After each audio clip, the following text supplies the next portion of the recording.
효율적으로 전진하라! 네, 안녕하세요. 효진국어의 장윤입니다. 자, 오늘은요, 눈길 1964년 겨울, 난소공, 외딴방 이렇게 네 작품을 보도록 하겠습니다. 지금 그 눈길이나 1964년 겨울 같은 경우도 보시면 여러분들 같은 지금 시대에 나왔던 작품들을 이제 보고 있는데요. 눈길 같은 경우는 뭐 시대적인 상황을 많이 반영한 소설은 아니고요. 이청준 작가의 그 자전적인 체험을 바탕으로 쓴 소설이죠. 자, 그래서 눈길에다 하나 적어 놓을게요. 자전적인 소설이다. 자, 그래서 여러분들 자전적 소설을 보시면 도대체 이 자전적 소설이라는 건 뭡니까? 그 수필처럼요, 내가 내 얘기를 그대로 쓴 건 아니에요. 그대로 쓴 건 아닌데 나의 체험, 작가의 체험이 좀 녹아들어 있어요. 그러니까 어느 부분까지는 사실이고요, 어느 부분까지는 지어낸 얘기예요. 사실과 허구가 적절하게 섞여 있는 소설을 우리가 자전적인 소설이라고 얘기하는 거죠. 자, 그런데 여기 지금 이청준의 그 노인 그 눈길을 보시면요, 굉장히 좀 안 좋은 표현이 있는 게 뭐냐면, 이 나라는 인물이요, 자수성가가 있어요. 혼자 큰 거죠. 그래서 예전에 집안이 망해서 사실 크면서 집안의 도움을 거의 못 받았어요. 그래서 어머니를 뭐라고 부르냐면요, 이분이 어머니를 노인 이렇게 불러요. 그러니까 일단 어머니를 노인이라고 부르는 것 자체가 잘못이 됐죠. 그런데 이 도움을 받은 게 없다. 나는 집안으로부터, 어머니로부터 크면서 물질적인 도움을 받은 게 없다 라는 생각을 가지고 노인이라고 부르는데, 사실 물질적으로 도움을 많이 주지 못했다고 해서 어머니가 아닌 건 아니죠. 그리고 어머니가 그 자식에게 사랑을 주지 않았다라고 말하기도 참 어려운 부분인데, 나는 좀 이기적이고 계산적인 인물인 것 같아요. 이런 지금 그 이분은 남자인데 이 나를 보면서 좀 너무한 거 아니야? 사실 그 어머니의 사랑이 깊이 있는데 라는 생각을 하는 사람이 있었으니 바로 아내죠. 그래서 이 아내는 어머니가 그 얘기하지 않았던 그 어머니가 아들에게 줬던 그 사랑을 끄집어내는 역할을 합니다.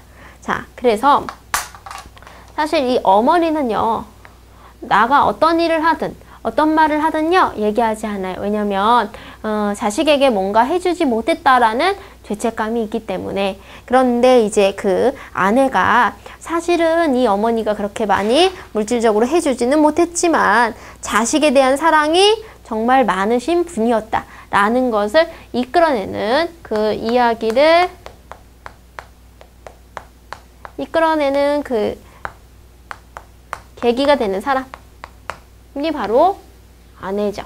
자, 그러면 어떤 이야기가 드러나는지 보도록 하겠습니다. 고등학교와 대학교 군영 3년을 치러내는 동안 노인은 내게 아무것도 나 기르는 사람의 몫을 못했고, 자, 고등학교, 대학교, 군대까지 어머니한테 받은 게 없다라고 생각하는 거죠. 그래서 노인이라고 얘기를 합니다. 그러니까 이 지금 나라는 인물은 어떤 인물인고 하니 부모 자식 간의 관계도 마치 물질적인 것으로만 생각하는 사람이죠. 그래서 부모의 도리도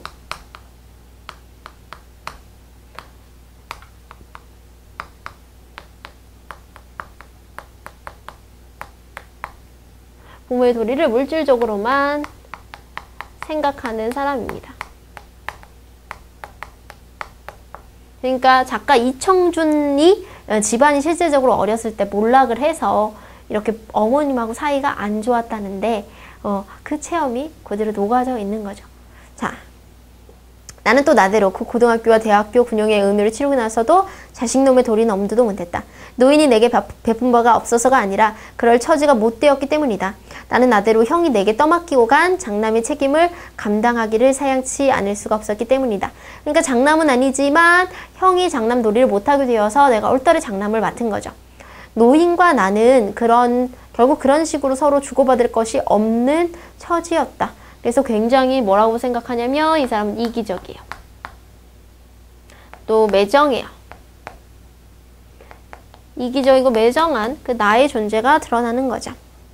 자, 그런데 이 시골집의 그 얘기를 이제 그 시골집에 와서 나가 뭐라고 얘기하냐면 이제 나는 빨리 있다가 다시 서울로 올라갈 거야 이렇게 얘기를 하는데 그 날을 보면서 어머니가 처음으로 이 그 주택 개량 사업을 통해서 집을 고치고 싶다 이렇게 얘기를 해요. 그런데 이제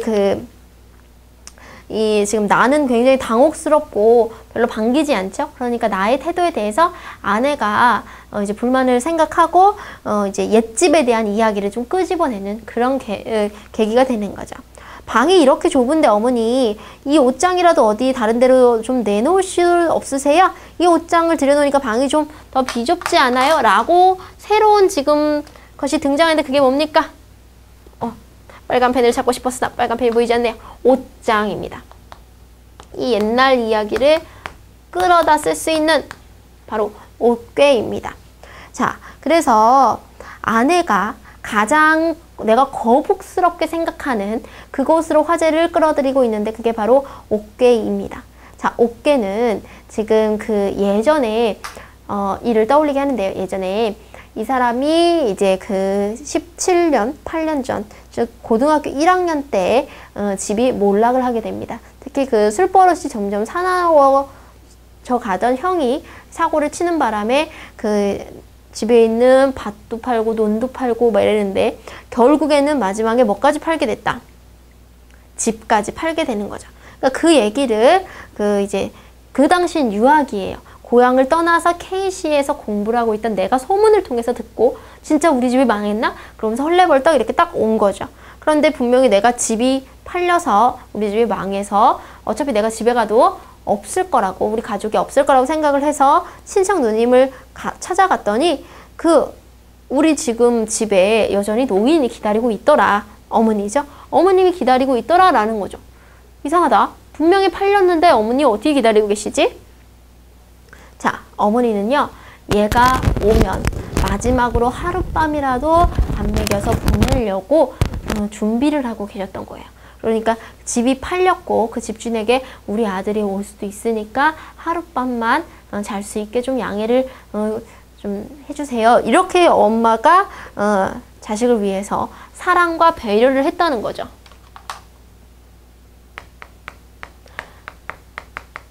이 어머니가 자식에 대한 사랑과 배려로 이미 팔린 집에 누가 봐도 팔린 집이었어요. 누가 봐도 팔린 집에 하나 딱 남겨놓은 그 집에 있던 물건이 있었으니 그게 바로 뭡니까? 옷괴였다는 거죠.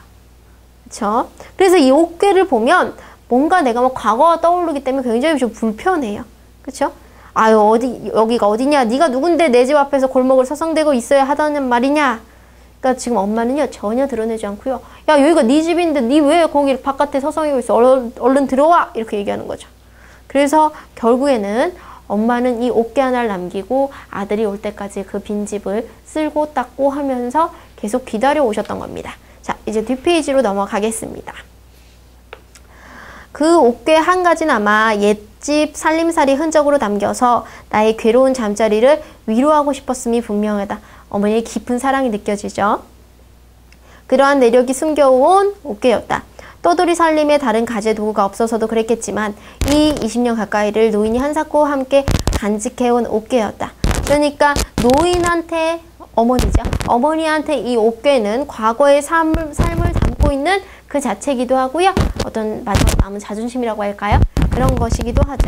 그런데 그만큼 또 언제나 나를 좀 불편하게 하는 물건이었다. 사실요. 어머니가 나에게 사랑을 준다는 걸요. 모르진 않았을 거예요. 그런데 인정하고 싶지 않은 거죠. 왜냐면 내가 엄마의 어떤 경제적인 도움이 없이 내가 성장을 했기 때문에 엄마도 부모의 노릇을 못 해주잖아. 그러니까 나도 자식의 노릇을 안 해도 돼. 라는 어떤 자기 자신의 그 스스로 합리화를 하고 싶었던 거죠. 그런데 이 옷개만 보면 무슨 액면가 없는 빈 문서를 만난 것처럼. 그러니까 어머니의 사랑이 자기도 부정하지만 여기서 느껴지는 거죠. 그쵸? 그래서 어머니의 사랑이 좀 담겨 있기 때문에 이 나도 역시 옷개를 좋아하지 않는 거죠. 중략 이유를 보겠습니다. 그날 밤, 아니 그날 새벽, 아내에게 한 번도 들려준 일이 없는 그날 새벽의 서글픈 동행을 나 자신도 한사코 기억에 피안으로 사라져 가주길 바랬던 그 새벽의 눈길의 기억을 노인은 이제 받아낼 길이 없는 묵은 빈문서를 들추는 듯 허무한 목소리로 되씹고 있었다. 자, 무슨 얘기냐면 이제 하룻밤을 묵고 나는 다시 왔던 KC 고등학교로 돌아가야 돼요. 그런데 그 버스를 타기 위해서 눈길을 어머니랑 같이 걷고 어머니가 자식을 보내고 있는 그 장면이죠.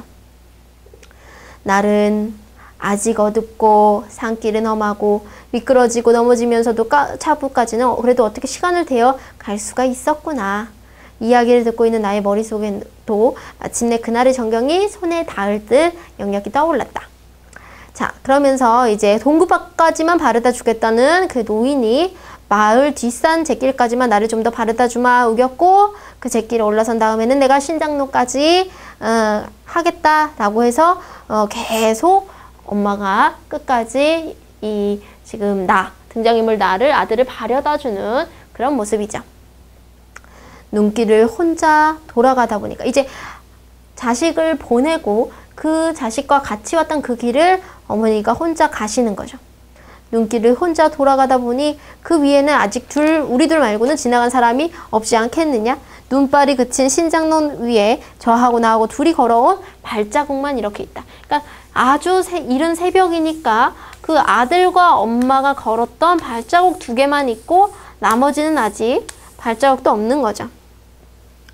이제 아내의 말이 이어지죠. 어머님은 그 발자국 때문에 아들의 생각이 더욱 간절하셨겠네요. 그랬더니 어머니가 아이고 간절하다 뿐이겠냐. 계속 그 길을 걸으면서 자식이 생각나는 거죠. 그래서 어머니의 그 대화 맨 마지막 줄 보시면 내 자서가, 이땐 자석을 부르는 게 아닙니다. 자식을 사투리로 내 자서가 이렇게 얘기하는 거죠. 내 자서가 너하고 둘이 온 길을 이제는 이 몹쓸 늙은 것 혼자서 너를 보내고 가고 있구나 라고 하면서 자식을 굉장히 그리워하면서 지금 집으로 혼자 터벅터벅 걸어오신 거죠. 어머니 그때 우시지 않았어요? 계속 지금 이야기를 이끌어내고 있죠. 자, 울기만 했겠냐? 오목도목 뒤져놓은 그 아그 발자국마다 한도 없이 눈물이 뿌리며 돌아왔지.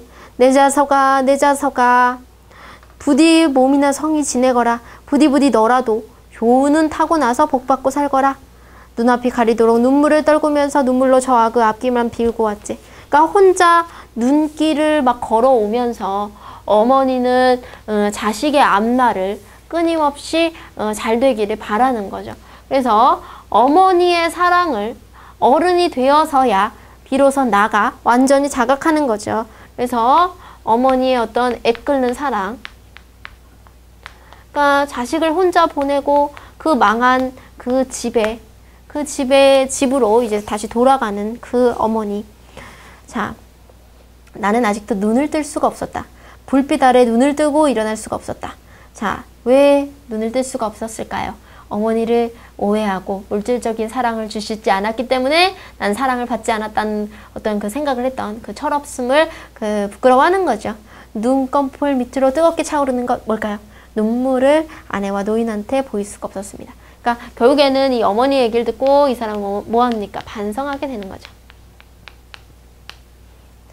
그래서 반성을 하게 되고 결국에는 이제 아내는 막 일어나 보세요 막 이렇게 남편 흔드는데 남편은 꾹꾹 눈물을 참고 이제 어머니에 대한 사랑을 좀 느끼게 되는 그런 부분으로 이제 마무리가 되는 거죠. 자, 그래서 지금 참 있을 때 잘해라는 말이 이 눈길에선 되게 좀 와닿죠. 그래서 여러분이 생각하는 것보다 선생님도 마찬가지지만 부모님에게 받은 거는 굉장히 많다. 눈길을 보면서 좀 이런 생각이 드실 거예요. 그래서 두 인물의 어떤 대비와 화해를 통해서 우리가 모자 간의 정을 좀 느낄 수 있는 그런 소설이었고요. 이번에는 이제 1960년대를 적나라하게 보여주는 1964년 겨울 김승옥의 작품을 좀 보도록 하겠습니다. 자, 김승옥의 작품은 딱 배경이 나왔어요. 1964년의 겨울이다. 그러면 겨울이 주는 그 계절적인 느낌이 있죠? 굉장히 좀 외롭고 쓸쓸하고 적막하고 이런 부분이 있을 텐데 60년대도 마찬가지였어요.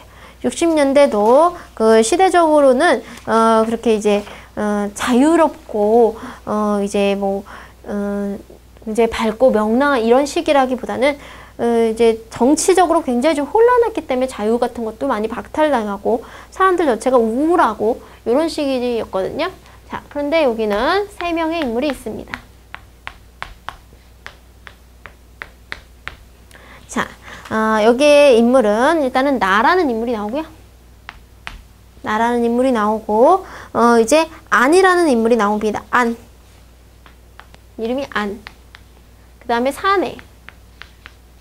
이 3명은 선술집에서 우연히 만나게 돼요. 우연히 술집에서 만나게 되다가 공통점은 없는데 이 지금 사내가 돈을 가지고 있었어요. 그 돈으로 같이 술을 먹고 이렇게 하는데 지금 사내가 돈을 가지고 있게 된 이유는 뭐냐면 사내의 부인인 아내가 있었는데 아내가 급성 이제 그 뇌막염으로 죽어요. 그런데 장례를 치를 돈이 없어서 이 남자는 직업이 뭐였냐고요?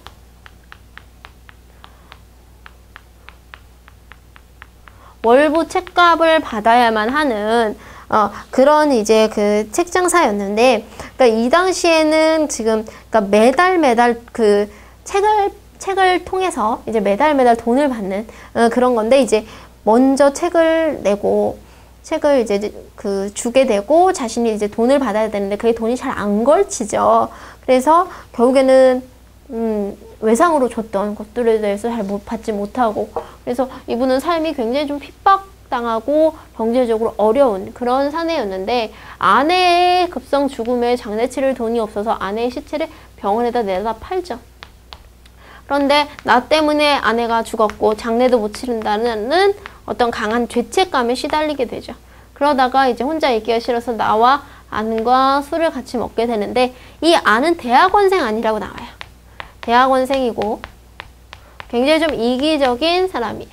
나 역시 굉장히 좀 개인주의인 사람으로 이 사내의 처지를 좀 동정적인 시각으로 보지만 그렇다고 해서 이 사람의 그 삶에 깊이 관여를 해서 이 사람을 적극적으로 도와줘야겠다라는 생각은 안 해요. 그래서 동정적인 시선은 있지만 결국 외면하게 되죠. 그래서 이 나와 안과 사내는 결국에는 마지막에 길거리를 배회하다가 여관에 들어가게 되는데, 각자 사내는 누군가와 같이 있었으면 해요. 그러니까 이 사람들과의 어떤 소통을 사내는 바라는데, 나와 안은 그걸 원하지 않아요. 그래서 각자 다른 방에 들어갑시다 라고 해서 이 3사람이 각자 다른 방에 들어가게 돼요. 그러니까 이 방이 의미하는 것도 굉장히 단절이 되는 거죠. 그런데 이튿날 사내는 죽어버려요. 그걸 대학원생 안이 발견하고, 역시 그 사람 죽어버렸습니다. 이렇게 얘기를 해요. 난 죽을 줄 몰랐는데요. 난 죽을 줄 알았는데 이렇게 혼자 놔두는 게 최선일 것 같았어. 라고 얘기를 하고, 누군가 보기 전에 빨리 떠나자 라고 얘기합니다. 이 얘기는 뭐냐면 최종적으로 마지막으로 같이 있고 본 사람이 이 사람이었기 때문에 이 사람이 자살이라 하더라도 이 사람들에게 물어보겠죠. 근데 그거를 관여하고 싶지 않다라는 겁니다. 그래서 이 사람들을 도망가 버리고 이 소설은 끝이 나게 되는 겁니다. 그러니까 이게 지금 얘기하고 싶은 게 뭐냐. 1964년 겨울. 이 지금 2사람들이요. 이 사람에 대해서 굉장히 좀 적극적으로 이 사람들과 소통하려고 했고, 자살을 미리 짐작해서 막았었다면 이 사람은 죽지 않았을 텐데 결국에는 그러지 못했다라는 거죠. 그래서 이걸 통해서 드러내고 싶은 게 뭐냐면, 결국에는 인간의 소외 문제, 고독 문제, 이런 것들을 1964년 겨울을 통해서 드러내고 싶은 거죠. 자, 그러면 이제 보도록 하겠습니다.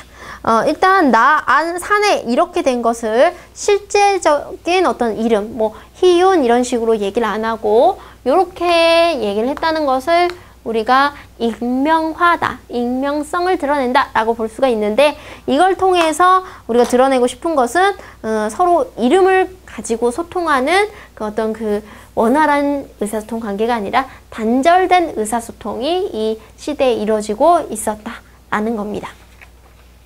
자, 그러면 앞부분 볼게요. 앞부분에는 이제 술에 취해서 그 월부 책값을 받으러 가는 그런 이제 모습인데요. 그 월부 책값 받으러 간 그곳에서는 돈 안 주면서 내일 오세요! 이렇게 하고 문을 탁 닫아버려요.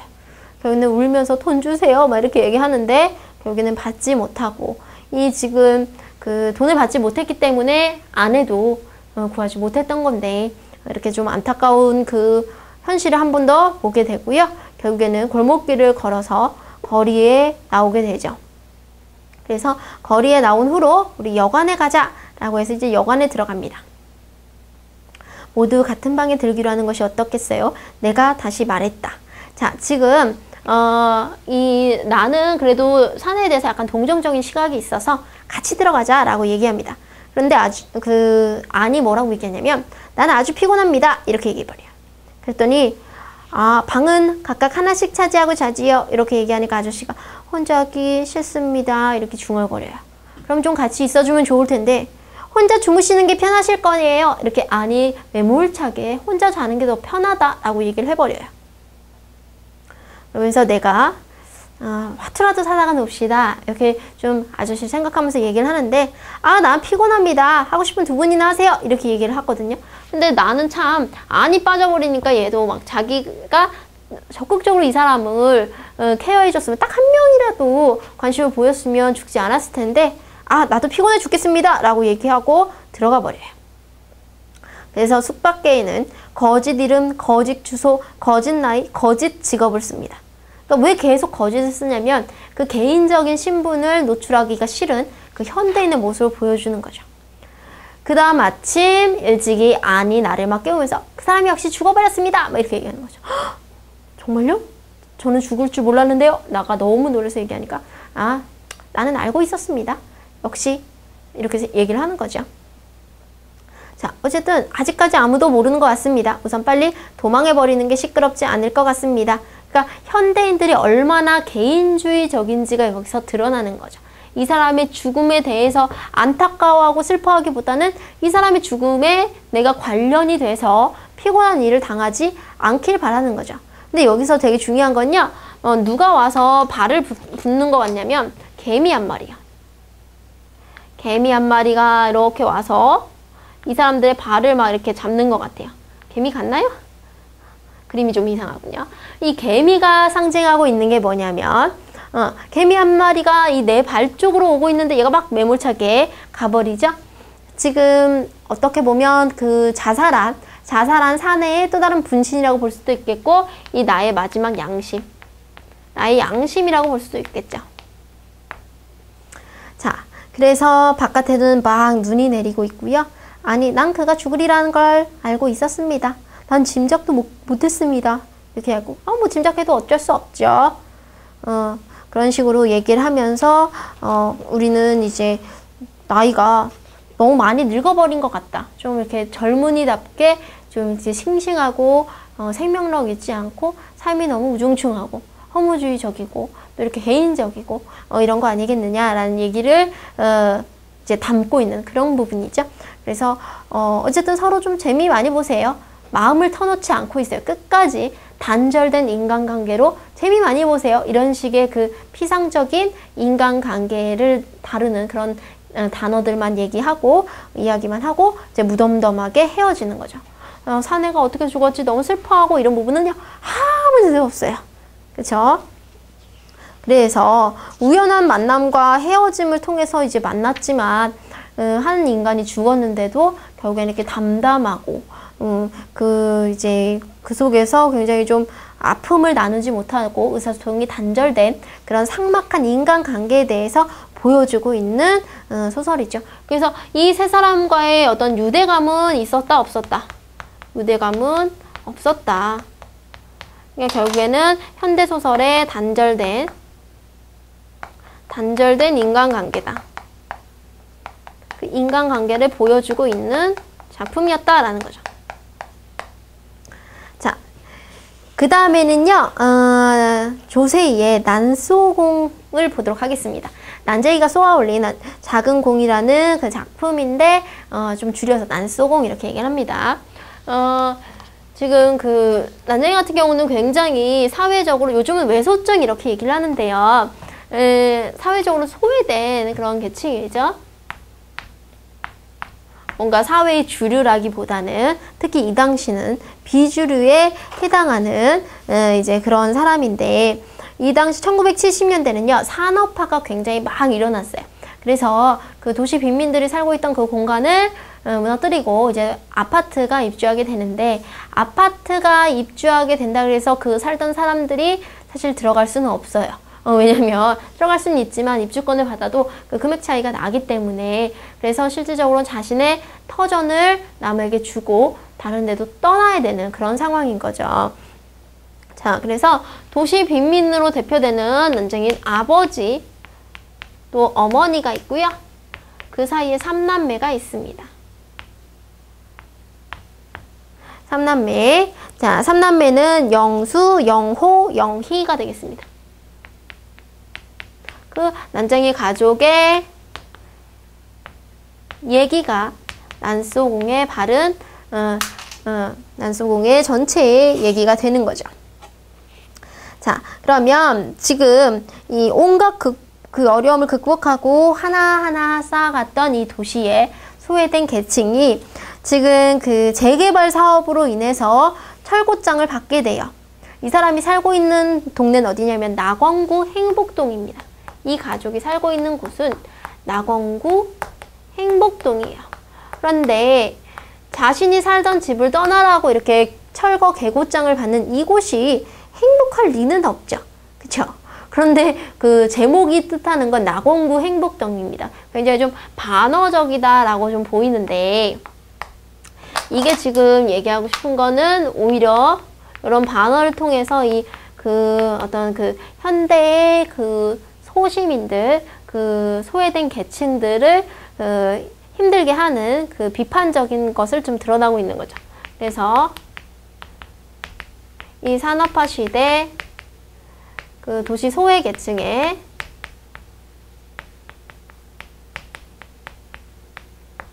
어려운 삶을 드러내고 있어요. 어려운 삶을 오히려 반어적으로 행복하다라고 얘기를 하는 겁니다. 자, 그런데 지금 그 신뢰 같은 기대감을 가지면서 이렇게 일상을 살아가다가 결국에는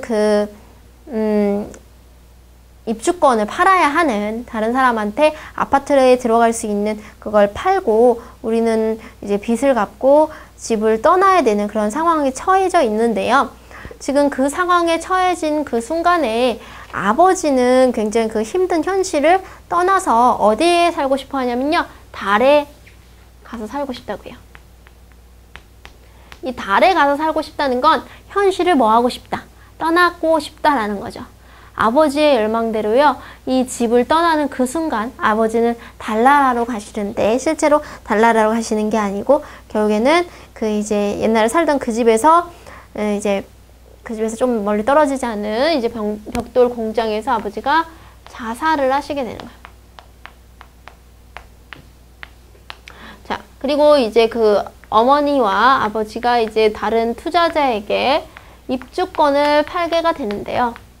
이 아버지랑 어머니가 이제 아버지가 사실 자살하기 전에 입주권을 팔게 되는데, 그 입주권을 팔았던 투자자를 영희가 따라가서 이제 막 그 옆에서 일도 하고 이렇게 되는데, 그 투자자와 함께 생활을 하다가 막내딸인 영희가 순결을 잃게 되고 얘가 이 사람에게 당했던 것처럼 이 사람한테 마취총을 쏘고 입주권과 돈을 훔쳐서 와서 그 집에 입주 절차를 맞춰버려요. 이것도 범죄긴 하죠. 그런데 자기가 맞춘 그 순간에, 그러니까 이제 집을 나갔던 거죠. 파는 걸 보고 집을 나갔던, 가출했던 영희가 이미 집으로 돌아와서 자신이 살던 그 터전에서 만들어진 아파트에 들어가려고 절차를 마쳤을 땐 아버지가 뭐 했더라? 이미 돌아가시고 없던 뒤였다. 이게 지금 난소공의 전체 소설입니다. 자, 그런데 이거는 이 소설은 연작 소설이에요. 첫 번째 그 소설은 영수의 시점에서 쓰여 있고요. 이제 두 번째는 이제 영호의 시점에서 세 번째는 영의 시점에서 소설이 쓰여 있어요. 그래서 여러분 난소공 같은 경우는 시점에 따라서 이 부분이 좀 다르게 정리가 되기 때문에 하나씩 좀 보시면 좋을 것 같습니다. 자, 그러면 보도록 할게요. 본문을 보도록 하겠습니다.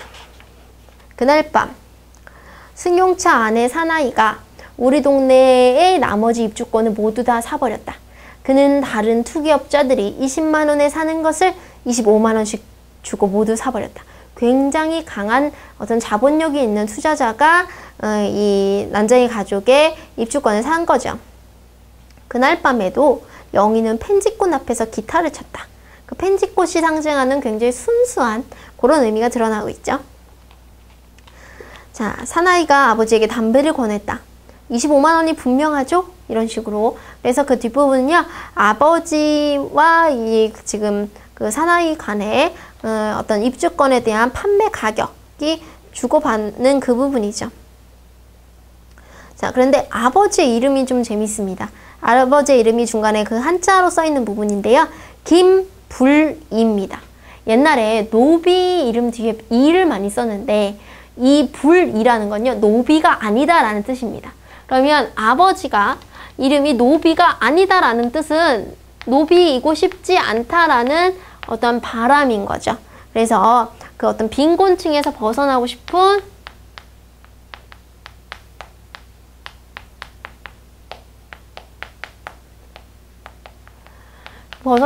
바람이 여기 드러나 있다. 이렇게 볼 수가 있는 거죠. 자, 그래서 그 다음에 이제 입주권을 팔고서 다음 페이지로 갈게요. 명희 어머니한테 이제 15만 원 전셋값을 갚는 부분입니다. 그랬더니 명희 어머니가 막 울고 있는 모습이죠. 자, 그런데 이제 아버지의 오른손에 뭐가 있냐면요. 아버지의 왼쪽엔 책이 있어요. 자, 아버지는 그 예전부터 지섭이라는 사람과 뭔 얘기를 했었냐면요. 달에 대해서 얘기를 했었어요. 자, 그러면서 아버지가 그 지섭과 달에 대해서 얘기를 하면서 살기가 너무 힘들다 이렇게 얘기를 해요. 아버지가 달에 가고 싶은 건 지금 현실을 살아가는 게 너무 힘든 거죠. 그래서 달에 가서 천문대 일을 보기로 했다. 내가 할 일은 망원 렌즈를 지키는 일이야. 달에는 먼지가 없으니까 렌즈 소재 같은 것도 필요가 없지? 렌즈를 지켜야 할 사람은 필요하단다. 라고 하면서 아버지는 어디로 도피해요? 환상으로 도피를 하는 거죠. 그러니까 현실의 중압감이 너무 크니까 환상으로 도피를 하는 거죠. 그러니까 이제 아들인 영수가 아버지 그런 일이 도대체 가능할 것 같아요? 이렇게 얘기를 하니까 아유 넌 이때까지 뭘 배웠니? 라고 얘기하면서 아버지가 달에 가겠다.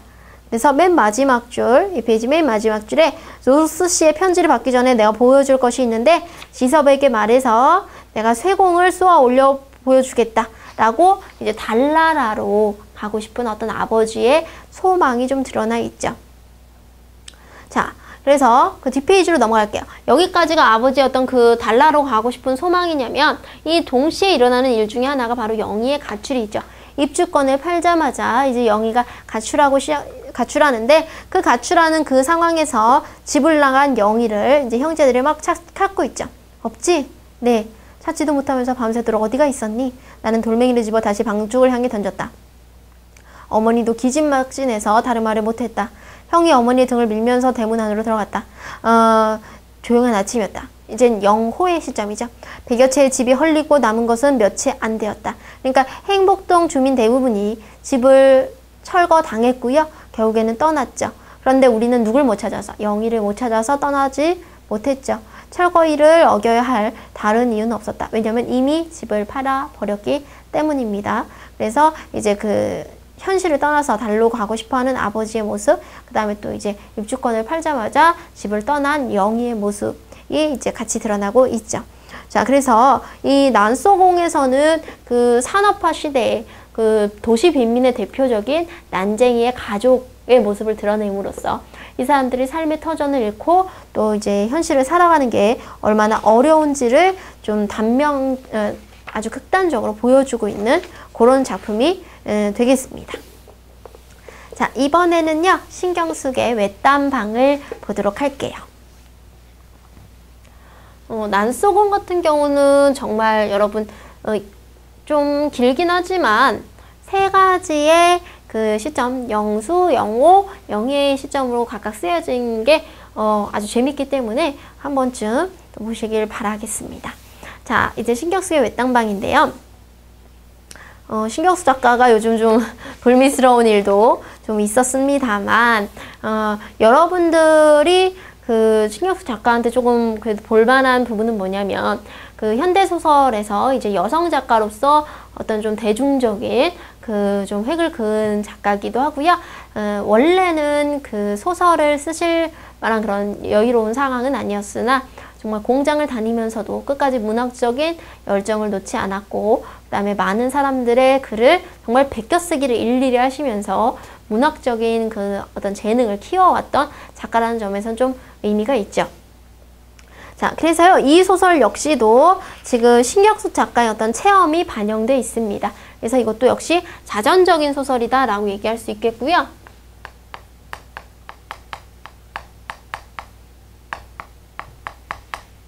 이 32살의 나는 32살입니다.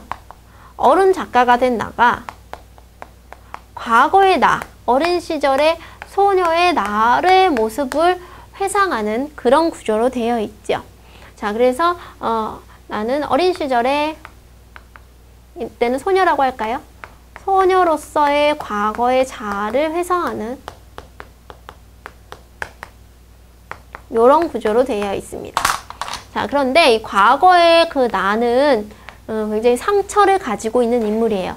나는 형편이 너무 어려워가지고 그 큰오빠와 함께 구로공단의 어떤 작은 단칸반에서 낮에는 공장에서 일을 하고 밤에는 이제 그 어떤 산업체 특별학급에서 공부를 하는 주경야독이 되겠네요. 주경야독의 학생이었습니다. 그런데 나하고 같은 공장과 학교를 다녔던 누가 있냐면 희재 언니가 있어요. 희재 언니도 굉장히 어렵게 삶을 살아가고 있었던 언니였는데, 지금 그 언니가 어느 날 나한테 방을 비우면서 나 방 비우고 나왔으니까 저녁에 잠궈줄래? 라고 이제 요청을 하게 돼요. 그런데 그 요청을 한 그 언니가 알고 봤더니 뭐 했다? 자살을 했다는 거죠. 나는 이 방문을 잠근 사람이 누굽니까? 납니다. 그러니까 그 언니는 자기가 죽으려고 예상을 하고 누구도 나를 먼저 찾아서 이제 살리지 못하도록 문을 잠궈 달라고 마지막으로 얘한테 부탁을 했다는 거죠. 그러니까 얘는 본의 아니게 이 희재 언니의 죽음을 뭐 한 겁니까? 방조한 역할이 된 거죠. 그러니까 이 언니에 대해서 뭐를 갖고 있어요? 죄책감이 있고, 이 죄책감을 가진 이 사건이 나에겐 큰 상처가 되는 거죠. 그럼 이 언니 왜 자살을 했냐면, 이때 사랑하던 남자가 있었어요. 근데 사랑하던 남자가 사랑하는 남자 사이에서 아이가 생겼는데 그 아이를 낳지 말고 지워라! 이렇게 얘기를 하는 거죠. 그러니까 지금 경제적인 어떤 상황에서 어떤 남자와 사랑도 이룰 수 없고, 내가 지금 살고 있는 현실이 너무 힘들고, 그러니까 이 사람은 자살을 택할 수밖에 없는 거죠. 그래서 그게 너무 힘들어서 과거 생각을 안 하고 있다가 지금 우연히 그 같은 학교 다녔던 사람의 전화를 받고, 너 소설가가 됐는데 왜 우리 얘기를 안 써? 라고 얘기를 하고, 그 얘기를 통해서 과거로 돌아가서 지금 이 얘기를 쓰는 그런 상황이 되는 거죠. 자, 그러면 봅시다. 이 지금 어떤 그 과거의 자아는 굉장히 좀 음침하고 상처가 있는 그런 자아죠. 저마다의 일생에는, 특히 그 일생이 동터오는 여명교에는 어떤 모든 것들을 결정하는 한 순간이 있다. 장그르니의 어떤 그 명언을 통해서 무엇인가 결정짓는 중요한 순간에 대해서 잠깐 얘기를 하고 있죠. 이 글은요, 사실도 아니고 픽션도 아니고 그 중간쯤에 글이 될 것이다. 그러니까 자기의 얘기를 담은 자전적인 소설이다 라는 걸 좀 밝히고 있죠. 자, 그러면서 지금 여기는 섬인데 이제 16 소녀였던 나는 역시 우리나라 어디에서나 볼 수 있는 한 농가의 마루에 앉아서 라디오를 들으면서 편지를 기다리고 있다 라고 얘기해서 이제 점차 소녀의 얘기로 들어가는 그런 부분이죠. 세상을 바꿔보려는 다른 바람이 도시를 휩쓸고 있을 때, 그러니까 도시가 막 급변하게 이제 그 도시와 산업화가 이루어지고 있는 그 순간에 나의 시골집에서는 고등학교 진학을 못한 16살의 소녀, 누굽니까? 나죠. 나가 나 어떻게를 듣고 있다. 미치도록 무르익던 봄이 지나가고 있다. 여러분 나 어떻게 들어보셨어요? 나 어떻게 이렇게 굉장히 좀 지금으로 들어도 좀 독특한 노래인데 이때도 굉장히 좀 독특한 노래라는 거죠. 지금 들으면 지금 나로서는 도저히 따라 부를 수조차 없는 난 알아요에 비하면 고전적인 노래가 되어버렸지만 나 어떻게를 처음 들었을 때 16세 나는 그만 자지러질 듯 놀라서 라디오를 꺼버린다. 그러니까 지금의 노래하고 너무 달라서 깜짝 놀랐다는 거죠. 어쨌든 이 소녀가 이 무료한 고장을 떠나서 도시의 큰 오빠로 가는 것, 거기서 누구를 만나고 너를 알게 돼서 기쁘다는 말을 듣는 것, 그래서 지금 이 소녀는 시골을 떠나서 도시를 가기를 갈망을 하게 되는 거죠. 자, 그래서 지금 한 번도 보지 않았던 미지의 세계를 동경하는 16살의 소녀에 대한 이제 그 얘기가 등장하는데요. 그 고장의 겨울에 대해서 추웠다는 기억은 없다. 그러니까 지금 나는 고향에 대해서 어떻게 생각하냐면 특별히 추웠던 건 아니다 라고 얘기를 하지만 그래서 내가 이 고향에 대한 기억보다는 앞으로 큰오빠와 살게 될 그 도시에 대한 기억이 훨씬 더 강하겠구나 라는 걸 이제 좀 드러날 수가 있겠죠. 자, 이제 두 번째 단락입니다. 밭에 쇠똥을 대고 마루에 엎드려 편지를 쓰던 나, 일어서서 발을 질질 끄며 헛간으로 간다. 발등이 찍힌 후로 어디에 있으나 쇠스랑이 쏘아보는 것 같다. 그러니까 이제 그 발바닥에 쇠스랑을 딱 찧어본 경험이 있으면 그것만 봐도 막 이제 발이 욱신욱신하는 그런 경험이 있는 거죠. 어쨌든 그 쇠스랑을 딱 보고서 나는 그걸 우물 속에 딱 빠뜨려요. 그러면 쇠스랑을 우물에 빠뜨린다는 건 그 유년기 때 공간, 내가 발등을 찍었던 그 공간을 내가 청산하고 어디로 가겠다? 서울로 가겠다라는 어떤 또 다른 결심인 거죠. 자, 그런데 이 농촌을 떠나서 내가 이제 이제 도시로 가게 되면서 낮에는 형편 때문에 일을 하지만 밤에는 문학에 대한 어떤 그 생각을 가지고 끊임없이 나는 글을 쓴다라는 거죠. 그러니까 과거에 나도 글을 쓰고요. 지금의 나도 소설가니까 당연히 글 쓰죠. 그래서 이 글쓰기의 목적은 이 사람의 어떤 그 자아 성찰과 성장의 행위와 관련이 있는 거죠. 글쓰기, 내가 이토록 글쓰기에 마음을 메고 있는 것은 이것으로만이 나라는 존재가 아무것도 아니라는 소외에서 벗어날 수 있다고 생각하기 때문은 아닐런지. 그러니까 스스로 왜 내가 글을 쓸까라는 것에 대해서 이렇게 반추를 하고 있는 부분이죠. 자, 어쨌든 이제 그 첫 장편을 소설을 출간하고 얼마 안 된 4월 어느 날에 이제 받은 전화, 그 부분으로 오겠습니다. 자, 그 앞부분에 뭐 내 비현실적인 문장을 누르고 아득한 현실감으로 내 마음속으로 차올랐다. 이런 부분은 이제 가족사진 보면서 현실을 생각하였다는 의미고요. 결국에는 뭐 문장을 잃어버린다. 이런 부분들은 이제 그 소설을 중단하게 된 그런 나에 대해서 이제 생각을 하는 그 현재의 그 모습이 들어온 거죠.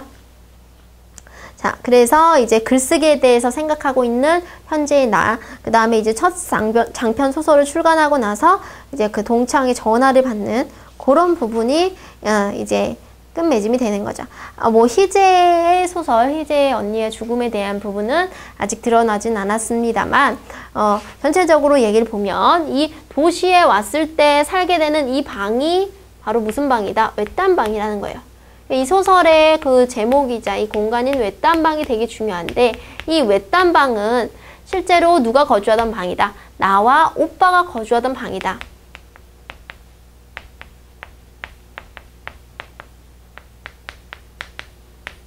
그러면서도 누가 죽은 방이에요?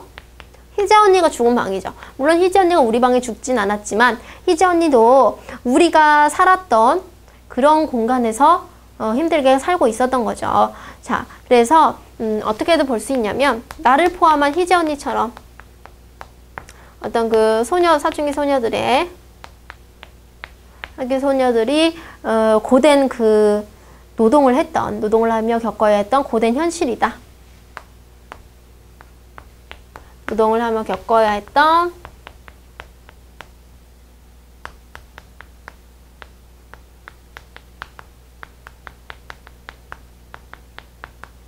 현실이다라고 볼 수 있겠고요.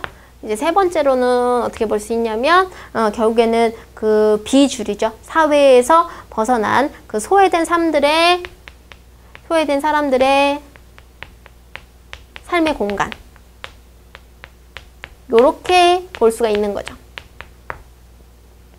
됐나요? 자, 그래서 이 사람은 자꾸 현재 얘기에서 과거로 들어갔다가 나오고 있고 시간적인 거는 굉장히 역전적이고 과거에는 상처를 좀 가지고 있구나. 그래서 과거에 살았던 그 공간이 외딴방이라는 공간이고 그 공간에서 결국에는 희재 언니란 사람이 죽었다. 그래서 그 도시의 어떤 노동자들의 아픔을 형상화하고 있는 공간이다.